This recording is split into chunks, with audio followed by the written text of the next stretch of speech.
Italy کے شہر آریزو میں پاکستانی کمیونٹی کے مسائل حل کرنے اور کمیونٹی کو یکجا کرنے کے لیے ایک تقریب کا اہتمام کیا گیا۔ تقریب میں اٹلی اور یورپ بھر سے پاکستانی کمیونٹی کے نمائندہ، سیاسی اور سماجی تنظیموں کے رہنماؤں نے بڑی تعداد میں شرکت کی۔ تفصیلات تنویر ارشاد کی اس رپورٹ میں۔ اٹلی یورپ میں بسنے والے پاکستانیوں کے لیے منی پاکستان کا درجہ رکھتا ہے۔ پاکستان فیڈریشن اٹلی کے سابق صدر چودھری امجد حسین رولیا نے پاکستانی کمیونٹی میں اتحاد قائم رکھنے کے لیے اہم کردار ادا کیا ہے۔ اسی سلسلے میں امجد رولیا نے اپنی رہائش گاہ پر اٹلی کے تمام سیاسی، سماجی اور مذہبی تنظیموں کو اکٹھا کیا اور پاکستان کے موجودہ حالات سمیت کشمیر کی موجودہ صورتحال پر پوری کمیونٹی کو یکجا ہو کر جدوجہد کرنے کی تلقین کی۔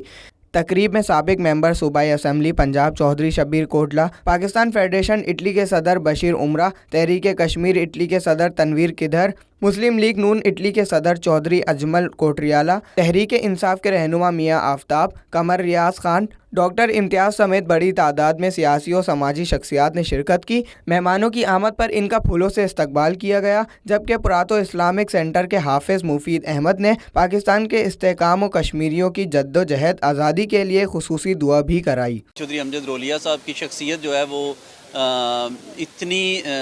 پرکشش ہے اور اتنی پرخلوص ہے کہ ان کے اس خلوص کی وجہ سے جو ہے آج پورے اٹلی کے طول و عرض سے جو ہے میں دیکھ رہا ہوں ناپولی سے لے کے بلزانو تک جو ہے اور دیگر پروونسز سے لوگ آئے ہیں، تو میں اس موقع پر سمجھتا ہوں کہ یہ کمیونٹی